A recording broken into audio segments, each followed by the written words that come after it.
안녕하세요. 안녕하세요. 네, 몇 주 만에 다시 뵙습니다. 감사합니다. 새해 복 많이 받으시고요. 네. 저희가 빌립보서를 계속해서 보고 있습니다. 매주 보지 못하지만 그래도 이제 연결해서 저희가 보고 있어서 감사한데, 저희가 빌립보서를 통해서 하나님이 주신 원미션에 대한 가르침을 배우고 있습니다. 특별히 오늘은 이제 빌립보서의 가장 하이라이트라고 많은 사람들이 얘기하고, 어쩌면 예수님에 대해서 너무 아름답고도 간결하면서도 정말 기억에 남을 수 있는 말씀으로 신약성경에서 뽑으라면 많은 사람들이 뽑는 구절, 빌립보서 2장 5절에서 11절의 말씀을 나누고자 합니다. 다음 주시면, 복습을 항상 저희는 하는 것이 중요합니다. 그래야 말씀을 계속 우리가 이해하는 데 연결이 되고요. 공부를 잘하는 비결 중에 복습과 예습이 잘하는 게 중요하죠. 첫 번째 주, 저희가 맨 처음에 빌립보서 오늘이 세 번째 시간인데, 첫 번째 나의 간절한 기대와 소망이라는 제목으로 말씀을 나눴었는데, 그때 이제 바울이 얘기했던 것은, 내가 너희를 위하여 항상 기도하고 하나님 쉬지 않고 하나님께 감사한다. 왜냐하면 너희가 복음을 들은 첫날부터 이 복음을 전파하는 일에 동참했기 때문입니다. 그리고 항상 내가 너희를 위해 기도하고 감사한다. 그리고 그 예수 그리스도의 심장으로 내가 너희를 사랑한다. 그 바울의 기도를 우리가 들었었습니다. 그래서 우리가 바울처럼 또 빌립보 교회처럼 복음 전파에 동참하고 하나님의 복음의 능력을 실제로 경험하는 교회가 되자, 그런 말씀을 저희가 처음에 나눴었고요. 바울이 그 공동체의 무리를 그리스도의 심장으로 사랑하면서 그들과 함께 하나님 나라를 이루어가는 일을 해냈던 것을 봅니다. 그러면서 바울은 주저없이 얘기하기를, 내가 기도할 때마다 너희 무리를 생각한다. 내가 항상 주님께 간구할 때마다 너희를 위해 주님께 올려드린다라는 말씀을 드렸다는 것을 나눴습니다. 그래서 우리도 더 깊이 서로를 사랑하고 특별히 기도 가운데 기억할 수 있는 공동체가 되자, 그런 말씀을 드렸죠. 그리고 우리의 인생, 과연 나의 간절한 기대와 소망은 무엇인가?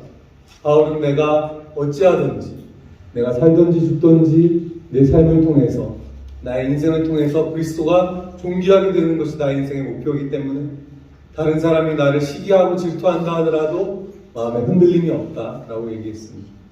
그래서 우리 역시 인생의 주도권, 우리 인생의 간절한 기대와 소망이 그리스도에게 맞춰지는 삶을 살면 좋겠다. 그것을 회개라고 한다라고 말씀드렸습니다. 그것이 우리가 완미션을 이루어가는 지침의 첫 번째 지침이었습니다. 그래서 다음 슬라이드 주시면, 빌립보서의 첫 번째 우리가 말씀 나눴을 때 키워드는, 내가 살든지 죽든지 온전히 내 몸에서 그리스도께서 존귀함을 받게 되는 삶, 그것이 바울의 삶이었다. 그래서 나에게는 그리스도가 사시는 것이고 죽든지 살든지 어쩌면 내가 죽는 것도 유익이 될 수 있다라는 것이 첫 번째 우리 나눔의 핵심이었습니다. 그래서 그 다음 주시면, 첫 번째 시간에 우리가 그럼 무엇을 결심할 것인가? 바울이 말한 것처럼 우리도 복음을 들은 자들로서 그 복음을 전파하는 데 동참하자. 그리고 바울이 한 것처럼 우리도 기도 가운데 형제자매들을 기억하고 포용하고 기도 가운데 중보하며 나가는 공동체가 되자. 그리고 우리의 인생의 목표, 나의 간절한 기대와 소망을 주님께 맞추는 인생이 되도록 하자. 그것이 첫 번째 시간의 메시지였습니다. 두 번째 주는, 바울이 그 다음에 빌립보 교회의 사람들에게 주는 핵심 메시지. 오늘의 메시지가 빌립보서의 가장 유명한 메시지이지만, 사실은 바울이 그 메시지를 전달하기 위해 그 메시지를 통해서 빌립보 교회에 전달하고자 했던 핵심 메시지는 그리스도의 복음에 합당한 삶을 살도록 하자. 우리가 받은 복음에 정말 부끄러움 없는 인생을 살도록 하자. 그러면 그것이 무엇이냐? 바울이 말했던 그리스도 복음에 합당한 삶은 우리가 한 마음, 한 정신으로 복음을 위해 쓰는 인생이 되죠. 앉아있는 것이 아니라, 안주하고 있는 것이 아니라 복음을 위해 싸우고 우리의 신앙을 위해 맞서 서는 공동체가 되고, 그것을 드러내는 지표로는 어떠한 핍박과 방해에도 두려움 없이 서는 자. 그것이 그리스도를 위하여 우리가 받는 특권이라고 얘기했습니다. 특권에 대해서 말씀드릴 때 뭔가 이익을 얻고 뭔가 더 많은 혜택을 누리고 이런 것들 생각하지 않습니까? 그런데 바울은 그리스도를 위하여 받는 고난이 우리가 하나님으로부터 받는 특권이라는 것이죠. 그것이 그리스도 예수의 사람들이라고 말한 것입니다. 특히 자신이 솔선수범 감옥에 갇힌 자로서 말하며 고난을 두려워하지 않고 기뻐하며 그 가운데 굳건하게 쓰는 모범을 보이는 것이 리더십의 역할이다 라는 얘기도 드렸습니다. 그래서 다음 구절 보시면 이게 제가 말씀으로부터 뽑았던 것들이기 때문에 말씀 빌립보서 1장의 마지막 부분 복음에 합당하게 생활하십시오. 그것은 한정신으로 한마음으로 신앙을 위해 싸우는 것이고 어떠한 대적이나 방해와 핍박을 두려워하지 않는 것이다. 그것이 그리스도를 위한 우리의 특권이다 라고 바울이 얘기하고 있었습니다. 그리고 그 다음에 또 다음에 지표는 너희가 만약에 하나님으로부터 은혜를 받은 자라면 너희가 성령의 어떠한 은혜와 축복과 위로와 그런 것들이 있는 자라면 은혜를 받은 자라면 어떻게 해야 되는가? 같은 생각을 품어야 하고 같은 마음을 품어야 하고 한 마음이 되어야 한다는 것이죠. 그리고 또 은혜 받은 자의 표징은 뭐다? 무슨 일을 하든지 남을 나보다 좋게 여겨라. 낮게 여기라고 할 때는 낮게로 생각하면 안 됩니다. better로 여기라는 것이죠. 남을 나보다 낮게 여기고 그것을 자기의 허영심이나 경쟁심으로 하지 말고 자기 자신의 필요만 챙길 뿐만 아니라 다른 이들의 필요를 돌아보는 것. 그래서 제가 말씀드렸죠. 오지랖 공동체가 되자라고 말씀드렸습니다. 다른 사람들을 향해서 오리를 가자 하면 십리를 가고 겉옷을 달라면 속옷을 주는 공동체가 되는 것. 우리가 은혜의 공동체의 표징이다. 성숙한 자들의 표징이다 라고 말씀드렸습니다. 관심과 사랑, 용납과 포용의 공동체. 이것으로 원미션을 우리가 이루어가는 것이 하나님의 부르심입니다.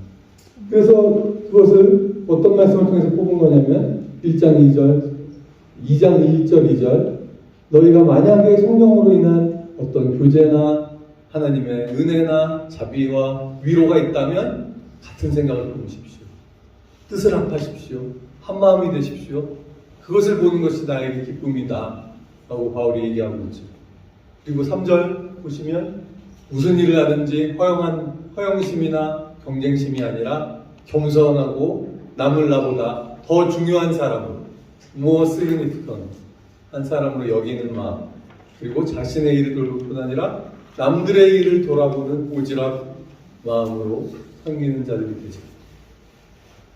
그러기 위해서부터 이제 오늘이 나오는 것입니다. 이렇게 되려면, 이러한 사람들이 되려면 바로 2장 5절 나오는데, 이제 두 번째 사람, 그래서 뽑았던 구체적인 우리의 결단은 돌봄과 기도와 중보기도와 섬김과 돌봄의 공동체, 그리고 복음을 위하여 굳게 서서 그리스도를 인한 손해나 고난을 특권으로 여기는 사람들, 그리고 은혜 받은 자의 표식으로서 다른 사람의 삶을 돌아보고 섬기는 자들의 공동체를 세우는 것이 우리의 실천 과제다라고 말씀드렸습니다.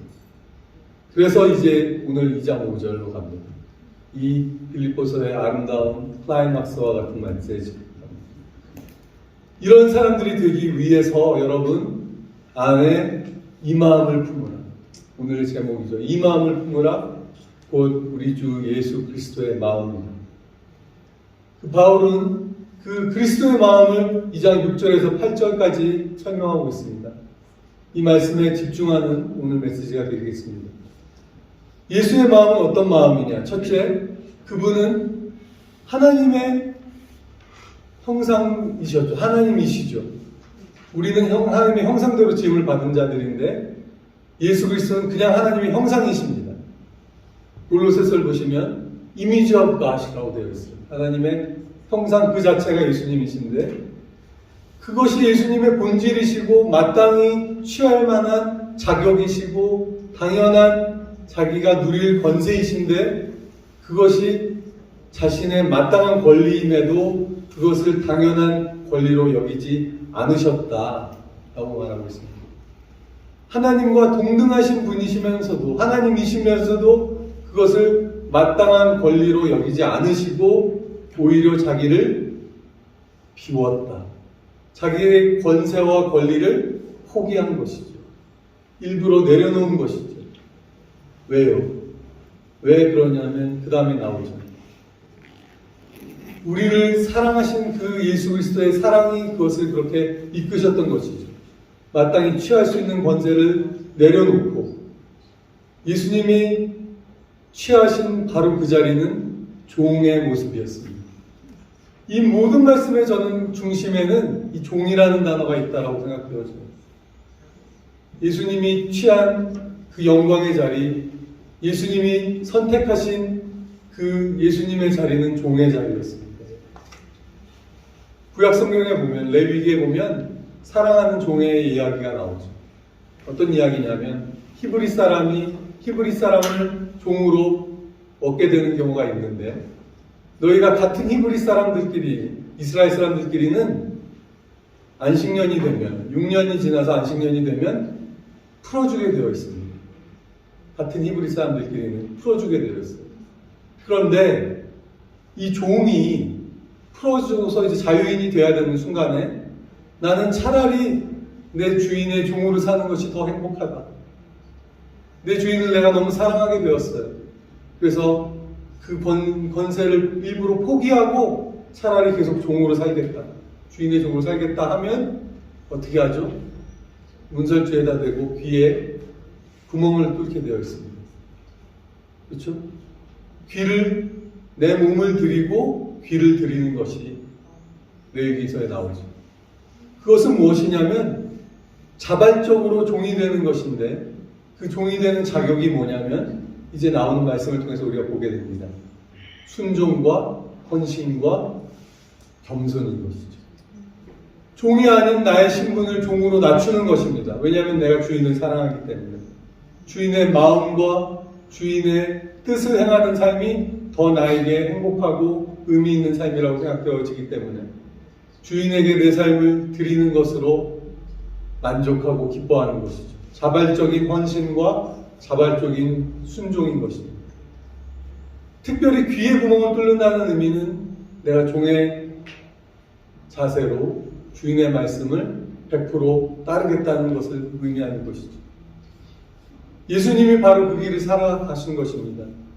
예수님이 종의 모양을 취하셨는데 특별히 성경은 무엇을 말하냐면 바울은 무엇을 말하냐면 사람의 모양을 취하게 되십니다. 왜냐하면 예수님이 하나님을 사랑하고 그 주인 같은 하나님을 아버지 하나님을 사랑하기 때문에 그 하나님이 사랑하시는 사람을 사랑하셨던 것이죠. 저희를 사랑하셨던 것이죠. 그 주인의 마음이 아버지의 마음이 사람들을 사랑하는 그것을 알고 역시 예수님도 사람을 사랑하셨던 것이죠. 그래서 종이 되시기로 결정하시고 나서는 종들을 위해 종으로 되셔서 사람들을 위해 그 고난의 길을 걸어가시기로 마음을 정하신 것입니다.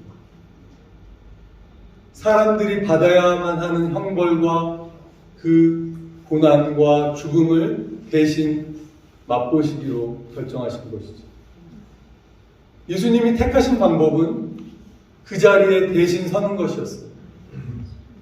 사람들이 받아야 하는 진노의 자리에 예수님이 대신 서는 것이고 사람과 똑같은 모양이 되셔서 사람들에게 나타나시고 사람의 모양으로 나타나셨다라고 되어 있습니다. 특별하게 사람과 같이 되셨습니다. 사람의 모양으로 나타나셨습니다. 두 번 표현했거든요. 그 의미도 제가 이따 다시 한번 풀어보겠습니다. 그래서 예수님이 하신 일의 핵심은 자기를 비우신 것, 자기의 마땅히 누릴 수 있는 권리를 포기하신 것, 그리고 자기를 낮추신 것, 그리고 사람의 모양을 취하신 것, 그리고 예수님은 순종하신 것이죠. 예수님의 겸손의 방법은 순종으로 나타난 것입니다.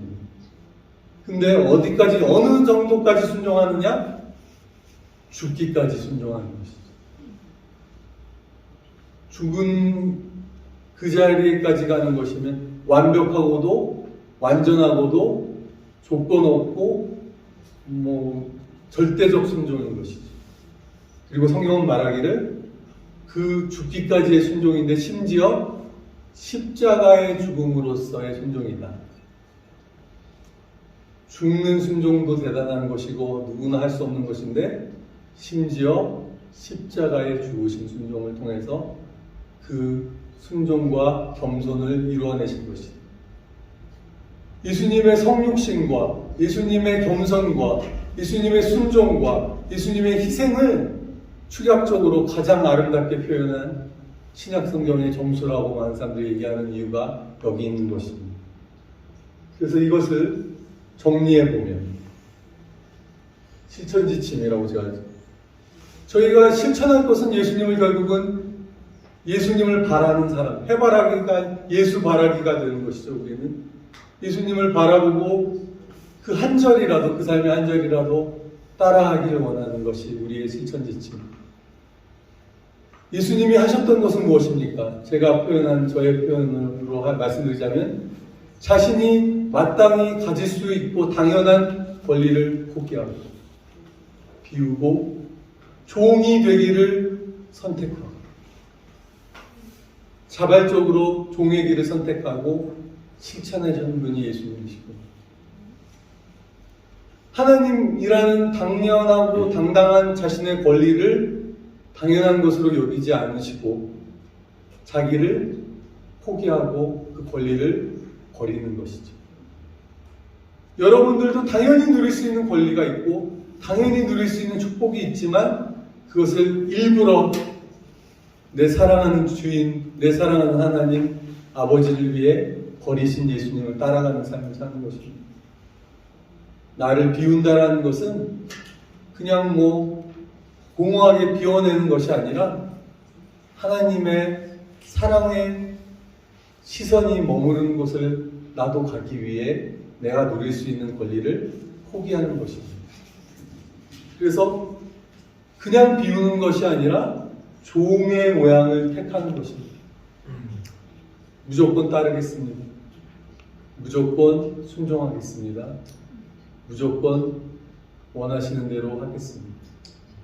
여러분 요한복음 2장을 보시면 물을 포도주로 바꾸신 예수님의 기사가 나옵니다.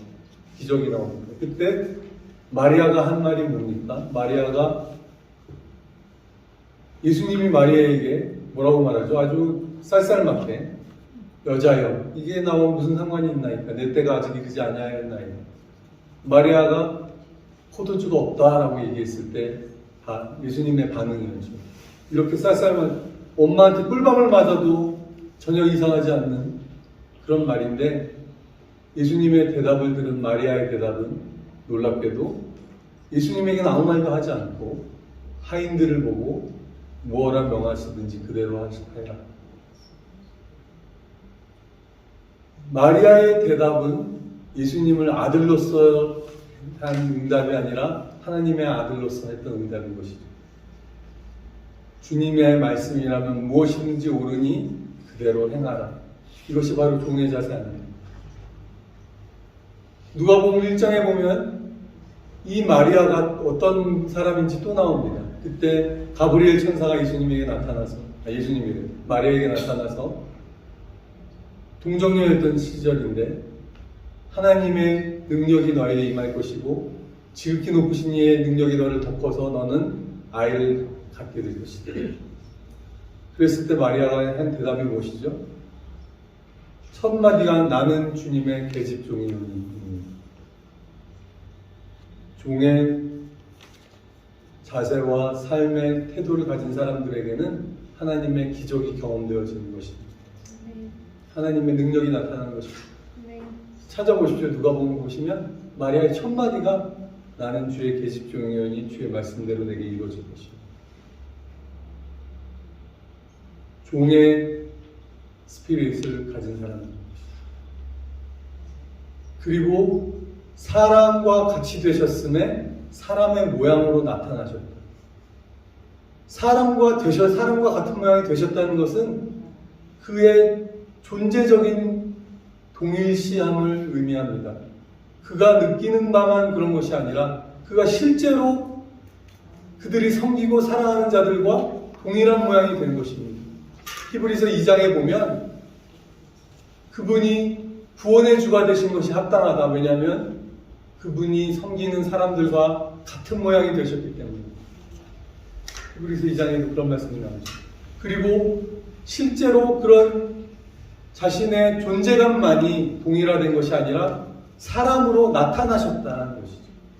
사람과 같이 되신 것뿐만 아니라 사람의 모양으로 실제로 우리 가운데 사람이 되신 것입니다. 예수님.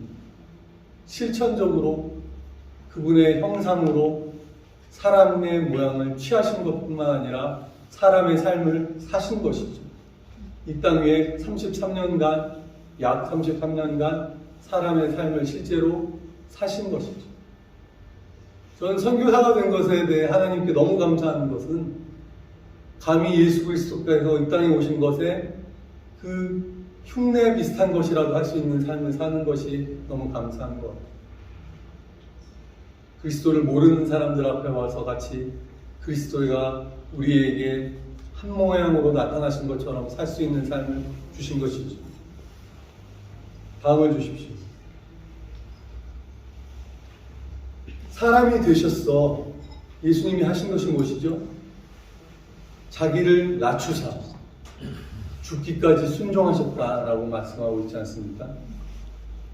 자기를 비워 종의 모습을 취하시고 사람의 모양으로 나타나셔서 자기를 낮추시고 죽기까지 순종하셨습니다. 겸손을 이루시는 방법은 순종이었다고 성경은 말하고 있습니다. 히브리서 5장에 보면 예수님이 땅에 계실 때에 심한 통곡과 눈물과 간구와 기도를 올려드렸다. 그러므로 말미암아 그 간구와 통곡과 기도와 눈물로써 하나님의 기도가 하나님이 그 아들의 기도를 들어주신 바 되었다. 아들이시라도 그가 받으신 고난을 통해서 순종을 배웠다.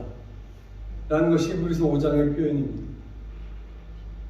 예수님은 하나님이신데도 순종을 값없이 그냥 얻으신 것이 아니라 고난을 통과하심으로 배우셨다라고 얘기하고 있습니다. 그렇다면 우리에게도 순종이라는 것을 통해서 순종을 배워서 겸손을 이룰 수 있는 길이 거기에 있다는 것 아니겠습니까? 겸손은 하나님의 성품입니다. 인간들은 겸손하기가 참 어렵습니다. 저 자신을 봐도 그래요. 사람들이 바벨탑이라는 걸 쌓았죠. 왜냐하면 우리가 흩어지지 말고 우리의 이름을 내자. 우리 한 곳에 모여서 우리의 명성을 드높이자. 그러나 예수님은 반대로 자신을 비우고 자신을 버리고 종의 형태를 취하신 것이죠. 이게 아이러니 아닙니까? 사람은 우리를 높이자, 우리의 이름을 명성을 내자 라고 했을 때 그들은 흩어지게 되었고 그들은 소통하지 못하고 다 뿔뿔이 흩어지고 그들의 존재가 미미해지는 결과에 비극을 맞게 된 반면 예수 그리스도께서는 자신을 비우시고 자신의 삶에 종의 형태를 취하셨는데 모든 이름 위에 뛰어난 이름을 얻게 되시는 역설 아닌 역설을 예수님은 이루신 것이죠. 성경에 표현되어 있기를 to the point of death, 죽음의 시점까지, 죽음에 이르는 그 지점까지 순종하신 것입니다. 여러분, 성경적인 순종, 우리가 어디까지 순종해야 되는가? 라고 질문을 누가 한다면 답은 죽기까지 순종하는 것이고, 예수님의 이그샘플로 보자면 심지어 십자가에서 죽는 죽음에까지 순종하는 것이다. 그 당시 가장 끔찍한 형벌, 가장 극악무도한 죄인들만이 받았던 형벌, 십자가의 자유.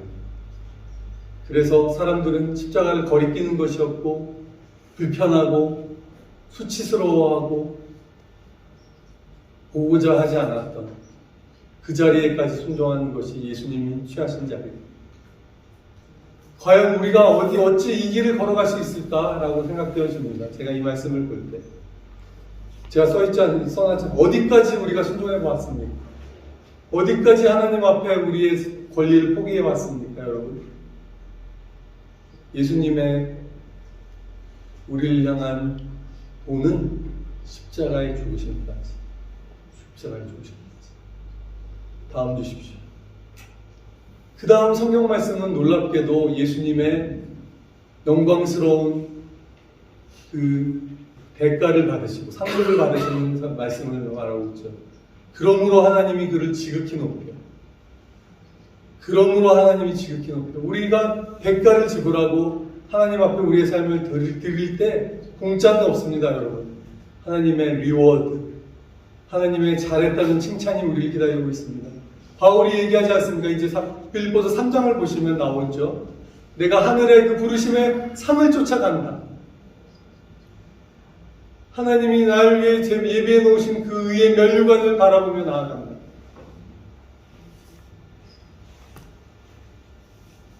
사람들은 내가 내 자신을 높이려고 하거나 아니면 다른 이들이 우리의 동료들이 사람들이 나를 알아주기를 원합니다. 그러나 하나님이 예수 그리스도를 지극히 높이셨다고 말씀을 표현하듯이 결국 우리가 진정으로 리워드를 받는 길은 하나님이 나를 인정해 주시는 것 밖에는 없습니다. 아멘. 아멘. 여기 계신 많은 분들이 사역자시니까 저를 포함해서 우리가 받고 구하고 추구해야 될 인정은 오직 하나님께로만이라고 기억하시면 좋겠습니다. 아멘. 하나님이 우리를 알아주셔야 합니다. 하나님이 우리를 높여주셔야 합니다. 아멘. 사람의 인정과 또 내 자신이 나를 인정하는 것, 그것은 아무 의미가 없는 것입니다. 아멘. 그리고 성경을 말하기를 예수님에게 주신 하나님의 리워드는 모든 이름 위에 뛰어난 이름입니다. 왜 이름입니까? 막 소유도 아니고 힘도 아니고 사실 이름을 받는다는 것이 정말 중요한 상급인 것입니까? 생각해보면 이름은 내 자신이 진짜 가지고 있는 가치를 드러내는 것이죠. 내 자신의 정체성이고 내 자신의 존재감. 우리가 김명환 목사님 하면 얼마나 존경하는 마음과 사랑하는 마음이 샘솟죠. 아멘. 아멘. 전 정말 그래요. 우리 목사님의 이름을 생각하면 우리 위해 섬겨주시는 그 기쁜 마음이 떠오르죠. 그 사람의 이름만 들었을 때 우리가 가지게 되는 그런 임프레션이 있지 않습니까? 사람은 죽어서 뭘 남긴다? 네. 이름을 남긴다. 모든 이름 위에 뛰어난 이름. 하늘과 땅과 땅 아래에 있는 그 어떤 이름보다 뛰어난 이름을 예수님. 예수의 이름을 들으면 모든 권세들이 그 앞에 나와 무릎을 꿇게 되고 아멘. 예수의 이름을 들으면 모든 입술이 그를 주라 시인하게 되는 역사가 이루어진 것 아닙니까? 아멘. 할렐루야 여러분. 아멘. 그분이 우리 구주 예수님이십니다. 아멘. 왜요? 그분이 이렇게 자기를 비우셨고 그분이 이렇게 우리를 사랑하셨고 죽기까지 아멘. 십자가의 죽음까지 그분의 모든 권세를 내려놓고 우리를 살리기 위해 고난의 길, 죽음의 길, 배반의 길을 걸어가신 것 아닙니까? 그리고 그 예수님이 우리에게 뭐라고 말씀하시냐면 나를 따라오는 나의 길을 같이 가자. 내가 걷던 그 길을 걸어가자. 너희가 나처럼 되었으면 좋겠다. 바울도 그렇게 말합니다. 너희가 나를 모방하여라. 내가 이렇게 감옥에 갇힌 것 말고 사슬에 매인 것 말고 모든 사람이 나처럼 됐으면 좋겠다. 그렇지 않습니까? 베스도가 바울아, 너의 많은 지식이 널 미치게 하였구나. 그 바울의 말은 내가 미친 것이 아니고 내가 이렇게 사슬에 묶인 거 말고는 나처럼 모든 사람이 됐습니다. 그것이 그리스도인의 삶입니다. 내가 예수를 따라가겠습니다. 예수를 닮겠습니다. 아멘. 그리고 너도 나를 닮는 삶을 살아. 모든 이름이, 모든 무릎이 예수의 이름 앞에 꿇어지고 아멘. 모든 입술이 예수를 주라 시인하는 그 영광의 날을 보기 위한 삶. 그 자리로 주님이 우리를 초청하신 것입니다. 아멘. 그 삶을 통해서 하나님 아버지께 영광을 돌리셨던 예수 그리스도이십니다. 마지막 슬라이드. 그렇다면 우리는 무엇을 할 것인가? 오늘 세 번째. 여러분, 그리스도인들은 우리가 마땅히 누릴 수 있는 권리를 기꺼이 포기할 수 있는 사람들입니다. 이것은 내 것인데, 이건 원래 나에게 주어진 권세인데 라고 생각했던 것들도 포기할 수 있는 것입니다. 뭘 위해? 하나님의 영광을 위해. 그리고 하나님이 사랑하시는 사람들을, 예수님이 사랑하시는 사람들을 위해. 그래서 누군가를 위한 종이 되는 것입니다. 누군가를 섬기는 사람으로 살기에 결단하는 것입니다. 여러분, 우리들은 다 종의 삶으로 부름을 받은 것입니다. 아멘? 아멘. 그 귀를 문설주에 대고 못을로 뚫었던 것처럼 내 사랑하는 주인님을 위해 살기로 내 삶을 드리는 자가 되는 것입니다. 그리고 예수님이 사람이 되시고 사람의 모양으로 나타나신 것처럼 내가 사랑하는 그 자들과 그 사람들과 같은 처지, 같은 마음, 같은 삶을 나누는 자리로 가는 것입니다. 여러분, 누구를 위해 섬기는 자가 되시겠습니까? 어떤 자들을 위한 종이 되시겠습니까? 겸손과 순종이 예수님의 삶의 표징임을 기억하십시오. 아멘. 순종을 통해서만 겸손을 배울 수 있습니다. 하나님 말씀을 내가 듣겠습니다. 아브라함도 순종의 사람이었죠. 여러분 기억하시죠? 너의 사랑하는 아들 내 독자 내 외아들 이삭을 나에게 번제로 바치라. 다음날 아침 일찍 일어나 안장을 챙기고 준비하고 출발하는 아브라함이었습니다.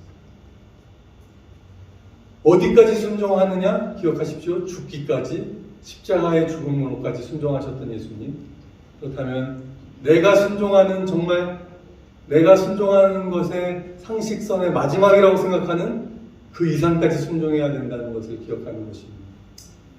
이것이 순종의 끝인가? 라고 생각했을 때 거기서 더 나가야 됨을 기억하시는 저와 여러분 되기를 원합니다. 네. 이것이 복음입니다. 아멘. 이것이 우리가 들은 그리스도 예수의 복음입니다. 아멘. 다 같이 기도하겠습니다.